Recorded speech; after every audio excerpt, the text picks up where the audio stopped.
currently at Curry Point at the Shikellamy State Park outside of Sunbury. This is the place where the north and west branches of the Susquehanna River come together.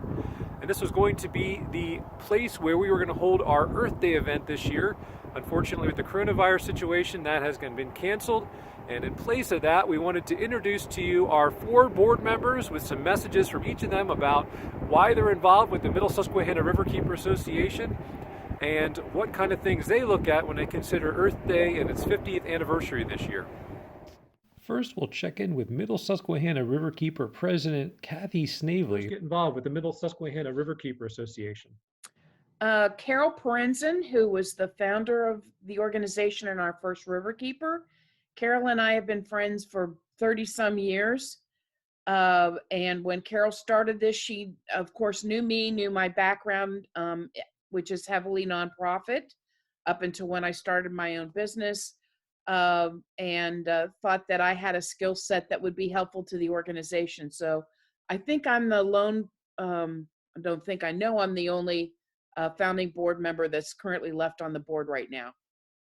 Okay. And with that, what kind of things have driven your passion to get involved, not just with the Riverkeeper group, but for clean water in general? What kind of things have really been pushing you through that? Well, I'm hoping you can see this. That's my great-great-granddaughter, Adeline. And I have 7 grandchildren, 13 great-grandchildren, and Adeline's my first great-great-grandchild. So those are many of the reasons that I'm involved with doing this, besides the fact that I am a Christian and I believe that God has called me to be responsible to our environment and to encourage others to do so. So that's what continues to motivate me. Okay. We're here officially with the 50th anniversary of Earth Day and celebrating conservation. Where do you think we've come overall? In what ways have, over the past 50 years, have we made progress and maybe in some ways not so much progress when it comes to conserving our resources? Well, we're pretty much 2 steps forward, 1 step back, or a half a step forward and 3 steps back. I'm very proud that Pennsylvania has in its constitution that we are the only state that tells our residents that we have a right to clean water in our constitution. I think that gives us an extra advantage in our work throughout the state of Pennsylvania. But there's still, we still continue to have people that don't understand. You know, it's one of those things that you take advantage of what's too familiar with you. And I think there are way too many people that just assume when you hit the spigot that you're going to get fresh, clean water. And that's just not going to always be the case, nor is it the case now. You can look at what happened in Flint, Michigan with their water supply, or even with the Susquehanna, when there have been rain events in the last 10 years that we've had sewage water from other cities washed into the Susquehanna, which is our water source. So I think we have to continue to be vigilant. We have to educate more people about how important it is to test their wells in Pennsylvania, since unfortunately our state does not require well testing. That I think we've got a lot of people getting sick from their well water because they really have no clue what's in it. And we also have to change the mindset with people that clean water should be free. If you want to put your health at risk by continuing to drink water that hasn't been tested, I just don't think that's a really good decision. And we need to be out there advocating for people and getting them to understand how important it is that they can't take advantage of that we need to test that water. Because in Pennsylvania, the issues with our past mining history throughout Pennsylvania, as well as fracking issues that are happening, that we really need to continue to be vigilant. And that's why what we do is so very important, because we're out there being a voice for people that either don't know that they need to be speaking about this, or have other priorities in life that they haven't stepped forward to do this or realized how important it is. Sure. Why is it so important for people to get involved, to take the the cause to the next level individually and to make changes at home to impact the waterways. It's a resource that we have that we need to protect and enhance and take care of if we expect to have clean water for our children, our grandchildren, and our great great grandchildren. In order for the human race to survive, it's really that simple. And all the health complications that we have because of people that are drinking waters that aren't good for them. I know we have in Lebanon County, I live outside of the watershed, our watershed, and our water comes from High Point, which is up in Dauphin County. And it goes through a water treatment plant. And I think they use way too much chlorine. So we use a Brita water filter on top of getting our water supply, because I'm just not interested in having that much chlorine in my body, because frankly, my body doesn't need chlorine. And I don't know what else they're putting into it, but that gives me a sense of security about what to do that. But when you think about world terrorism events, the possibility of some person who is not mentally healthy going and dropping something in the high water reserve, that kind of stuff could happen all the time, because we're in a position where we can predict less and less what human behavior is going to be like. And so I think there's a whole bunch of reasons that we really need to be really good stewards of our water. Sure. And my last question officially is, uh, how important is it to engage the younger generation to be the kind of the torchbearers for clean water moving forward? Well, I don't think we've done a great job with the generations in front of them, which highlights part of why we need to do such a good job with young people, because a lot of the older people that I've spoken with said, I'm old, I don't need to worry about that anymore. I've done my activism. I'm just going to, kind of scoot out the rest of my life. And as a member of those generations now, I don't believe that's true. I believe we're called to be responsible stewards for as long as we're breathing. That's part of what we're supposed to do. So in order for, the way we got people to wear safety belts when I was in the highway safety field is we got children involved with Vince and Larry, the seatbelt dummies. And we got the seatbelt dummies and kids to get the message to the older generation. So maybe that's part of what we need to do with water, is to get our kids on fire about this, and then get them to ignite the older people that they know in doing that. Great. And is there anything else you feel compelled to share in regards to Earth Day or in regards to the Riverkeeper movement?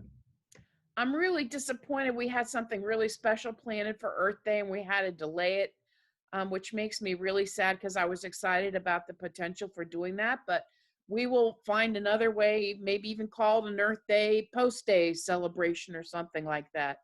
But I'm disappointed that there are lots of things that were planned for today that are being postponed. But there are things that we can do inside on days like today when we are being quarantined. There are still, if we work in our gardens, there are places that are open. Although that's one of those not equal things with what businesses are shut down and what businesses are not. There are some places that you can get plants, although I would encourage people to support smaller businesses that contribute to the economy of Pennsylvania, about planting things that are good for our bees, because when our bees start dying off, that's bad for the rest of our environment. Doing things for the bees and the butterflies outside, even inside, making a commitment today that doing something as simple as turning off the water when you're brushing your teeth. We waste 4 gallons of water when we leave the water run when we brush our teeth. We have better uses for that 4 gallons of water that we're wasting going down the sink. So just something as simple as on Earth Day, making a pledge that I'm going to stop running the water. I'm going to turn the water on to get my toothbrush wet, and I'm going to turn the water on to rinse off my toothbrush and to rinse my mouth, and use just that much water. Something that simple, if we could get more people to do it, would be so helpful in conserving water. Next up is the Middle Susquehanna Riverkeeper Association Board Vice President, Dr. Joseph First, Simons. how did you first get involved with the Riverkeeper Association? I got involved with Carol. I met Carol Prenzen at a Trout Unlimited.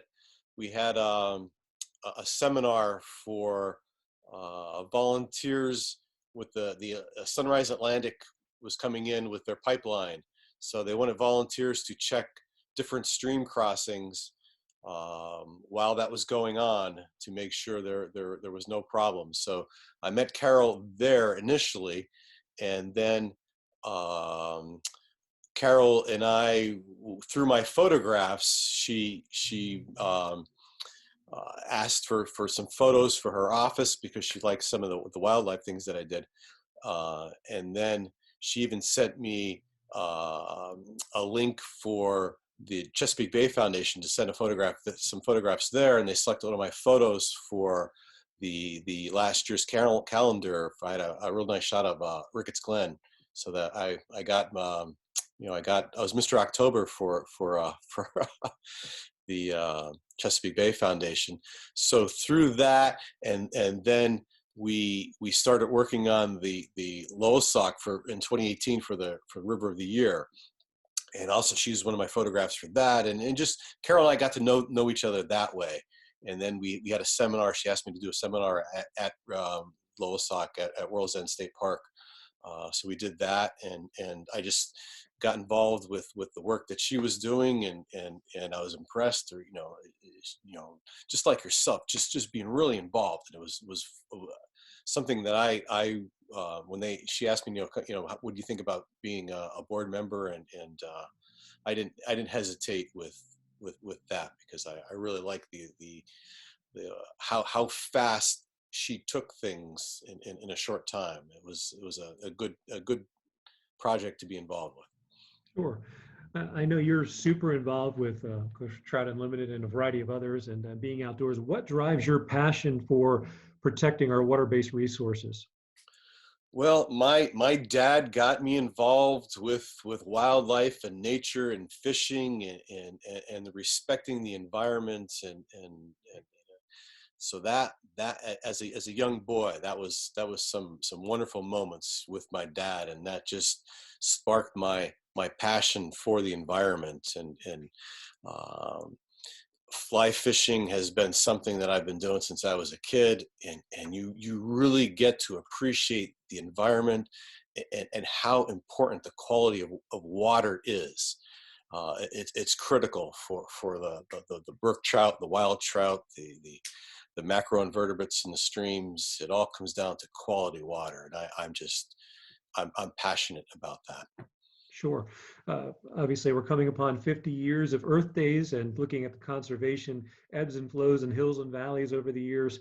Um, how far have we come, or maybe not come, in your opinion, over the past 5 decades or so? We have a lot of work to do. I'm in Northeast PA in the anthracite coal mine region, and there's so many streams here that just they're dead streams. That's just it can't be. Water is life. That's the precious commodity, more important than gold and silver and oil and gas. We need water. And with Earth Day, we have 8 billion humans that we're coming up on with this planet. What's the most important commodity? It's going to be water. And we just can't keep the ocean isn't our everything gets, where does it go? Goes to the Chesapeake, goes to the ocean. We need better control of what we're doing, and you see what happened here with the mining. They came in. It was the Industrial Revolution. We did great things, but you can't just make so much money and then just leave and have the place a mess. And it's how many years later we're still working on it. Now we have the fracking industry coming in. It's going to be the same thing. You think they're going to take care of this place afterwards? No way. And just what's going on there with pumping the undisclosed chemicals into the ground, and spraying that wastewater on our roads, that can't be. So we got one planet, we got one Earth. We got to do what it takes to keep this as beautiful as possible. Sure. What would you say to someone watching this and maybe thinks, well, I'm just one person, what can I what can I really do at home or whatever to make a difference? What would you say to that type of person? You could be a one-man army, just get things going, get involved. It doesn't take much um, to get involved with other people that are environmentally conscious, and there's so many great organizations out there, and you can make your voice heard, and just like you and I and our wonderful group is doing. We are, it needs to be done, because there's like I this is it, one earth. Let's keep it beautiful. Okay. And last main question then, why is it important, or how important is it at least to engage and interact with the next generation, the young generation, to show them how important our water resources are? I mean, this is it. We can't destroy the place for them, and they're looking at us like, what are you guys doing? Absolutely. Even my kids, it's like, what are you guys doing? This is it. We got this planet. We got to take care of it. So, yeah, the younger generation, critical to get them involved as early as possible. Get the young guys and girls through scouting, and that's I got a lot of kids involved at an early age with that, and we have, with Try to Limit It, we have fishing for teaching the kids how to fly fish, and there's many programs, just like the things that you're involved with here too, with the Middle Susquehanna Riverkeeper. So yeah, we have lots of good things, and we need to keep it going further for us, and especially for them. Sure. Okay. And is there anything else you feel compelled to share for anyone who's watching? That's those are the important points. The water is critical, just as the air and the land and earth, and I'm a trout guy. I was out today with not working at the moment with this coronavirus thing, so I'm taking advantage of being out with nature as much as possible, and really enjoying my time, and seeing the special places that are there, and the places that really need lots of work with the abandoned mine drainage that's going in, that's just killing so many streams around here. Next, we'll chat with Middle Susquehanna Riverkeeper Board Secretary and Treasurer Ann Fisher. How did you first get involved with the Middle Susquehanna Riverkeeper Association? Well, that's a good question. Carol Perenzin approached me and told me about the work that she was doing for the Riverkeeper Association, and asked if I would consider to be a board member. And I agreed that I would consider it, and we met over coffee, and she persuaded me that yes, there were things that I could do to help promote the association and move it in the directions that she was working toward. Sure. And how long have you been involved? I think I joined in 2017. It seems like a long time, and yet it seems like just a minute too. Sure. And what kind of things have kind of driven your passion for our water-based resources? Like what really kind of pushes you to really do what you can to help out? I'm an economist by training, and I spent 10 years working in Washington for the Environmental Protection Agency. A lot of that work was focused on water and water quality, and how important water quality is for communities and ecosystems. And that passion has continued. I enjoy the Susquehanna River, even if I'm just driving by and watching the change in the seasons along the river. But I like to walk along the river. I like to boat on the river. I like to go fishing. And especially I like to know that it's being improved and made more desirable for people to have healthy ecosystems that help promote their health and help their communities to grow. Sure. And how important is it for you to see other people get excited about what we're doing and the water quality issues, and why is it so important for people to be involved? It's important because a lot of the actions that help to improve water quality are actions taken by individuals. When we decide to do more recycling, when we decide to conserve water, when we speak to some of the businesses that are big water users, like golf courses, and suggest that maybe they should be using grasses that don't require quite as much water, or using herbicides that do not pollute the water that they eventually have runoff into the streams that are tributaries to the Susquehanna. hmm Okay. Earth Day is basically here, and it's the 50th anniversary. And what is your, in your personal opinion, how far have we come or not come in 50 years of celebrating conservation here on planet Earth? That's a question that's extremely important. During the time that I was at the Environmental Protection Agency, the initial laws were just being passed. Well, most of them had been passed, but they were becoming more user-friendly and more appropriate for what was needed to make our environment better. The Clean Water Act was especially important, and it has been crucial for helping to clean up our waters, making them closer to being fishable, boatable, swimmable, which is the goal for all of the waters. I think that we've made tremendous progress. Unfortunately, in the past few years, there have been some changes in the administration in Washington that have allowed the laws to either be changed so that they're less supportive of a clean environment, or that have rolled back restrictions for all of the environmental laws. And it's important to recognize that it isn't just the water laws that help us have clean water, but the clean air laws also are important, because the things that get into the air sometimes get washed out of the air into the rain and then into our waterways. Sure. And how important is it to excite and engage the younger generation to kind of take the mantle and to be able to carry Earth Day for the next 50 years? That's crucial. That's part of why we have the Hiawatha Floating Classroom, is to help get the younger generation excited.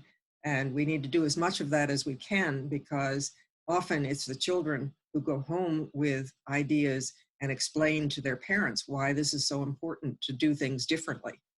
They can change things while they're still children, and as they grow up, they maintain those attitudes toward clean environment that help them be responsible adults. Sure. And lastly, is there anything else you feel compelled or important to share on this Earth Day 2020? Yes, it's just so important to be having a clean environment and doing as much as we can to get everyone involved, because it's individual actions that make a difference. Check in with the newest member of the Middle Susquehanna Riverkeeper Association Board of Directors, Kaz Russell. How did you get involved, and why is advocating for our river-based resources so important to you? Well, living here right by the Susquehanna River, well, within a couple miles, the river I found is very interesting, and an interesting life source for many different things, not just people, but not just animals, but fish, but also our farmland, and how when it floods, it helps nutrients into the rivers or into the land around. And I think we often look past what we have right here. In the summertime, you see many people out in the river, either fishing or boating. But the river is a year-round sport. There's people that are out there doing trapping. There's people out there doing waterfowling. There's people out there kayaking. In fact, I'm amazed at this time of the year how many people are out there on the river right now. So I've had this passion living along the river and watching it, how powerful, how influential it is. It's just amazing to see the changes too, as I look at some islands on the river and how they have changed over the years. They maybe used to be 100 yards long, and now they're 30 yards long. So that evolution is changing. We might often look at things don't change, but the river is constantly evolving. Sure. Okay. And why is it important for people to get involved when it comes to making differences, even if they don't get involved with an association, but to be able to do things at home to make a difference to ultimately impact the waterways? It's amazing how most everything, especially here along Susquehanna, ends up in the Chesapeake. And so living here in Montana, I might even just wash my dishes and think, hey, that's soap suds and that is going to the treatment plant, but then eventually it's going to be drained into the river. So whatever nutrients or even chemicals that maybe we don't want there. Maybe we look at a chemical that is very mild, hand soap or stuff that we don't necessarily think could hurt the environment. But in the long term, it could change the water quality. It could change the turbidity. It changes the, the pH of the river, which everything relies very intrinsically on the biology of the river and its chemistry makeup. You might see in the spring runoffs, it gets muddy and then it clears up after a storm. And all that affects downstream and where it's going. So really, as a homeowner, mowing my yards, changing my oil in my car, everything that I do could, end up in the Chesapeake. And I think that's important. As I was sharing with you earlier about the red tide and how the Chesapeake is such volatile and what a resource that we have there. And I think I feel a great deal of responsibility, ownership of doing my part, and then also helping others to learn that. I want to teach my children, my grandchildren, about the importance of the river and how it has changes and how it really is like the lifeblood. When you think of the Susquehanna River, the two branches going down through Pennsylvania, the waterway there is just huge, and it's always been used by the tree cutters in Williamsport from hundreds of years ago until today. People are using that river without sometimes taking it for granted. Sure. We're basically at the 50th anniversary of Earth Day, which marks the looking at the conservation aspects of people trying to make a difference. How far do you think we've come overall in general when it comes to better conservation, and what areas maybe we're kind of lacking in yet? I like the many different fishing organizations, from the bass clubs that are on the river to the Raymond B. Winter Trout Unlimited. They do so much to help upstream of the river to protect that natural resource. And so I think you see quite a few people involved, more aware, maybe so, than years ago. And I think that today, not just with millennials, but I think a lot of people are looking at that resource and how the kayaking is huge. And I think fly fishing has really taken a huge upsweep in interest in it, which is a really a traditional, more kind of fishing. But even just to see people wading in the river fishing, that river when it's low in the summertime is wide, and there's just lots of room, and you can really feel like you're all by yourself. So I think compared to years ago, my dad went fishing in the evening. That was common, and ate pretty much everything that they caught. And now it's more turned into a sport. So I'd like to see us all grow a little more aware of the importance of what we or how we affect that river. And I think it really comes down to education. It comes down to starting right off as our children and understanding what water is all about and how it gets here and how it leaves here. And more importantly, how we affect it. Sure. And last question for you. Is there anything else that you feel that you'd like to share within your relationship with the Riverkeeper Association, or just in general that you'd like people to know about you? Well, when you first talked to me about it, I was really fascinated about it. And you might, it took me a couple of weeks to figure out what I really wanted to do. And I really thought, since I've been brought up on the river for a long time, it just got me thinking that when you have a fair amount of physical knowledge, that can really be utilized to help others see that. So I think this awareness of the river keepers, people might have homes along the river, or summer homes, or just boat. And then when they see something, let's just say it's something's contaminating that little stream that's going into the river. A lot of times some people might just say, okay, that'll just dilute, 1 part in a million. But really, when you think about from the beginning of the tributary all the way to the bottom, all those little things add up to something big. We want to wish you and your family a happy Earth Day 2020. For more ideas on how you can make an impact at home, even during this coronavirus situation, check out our website at middlesusquehannariverkeeper.org.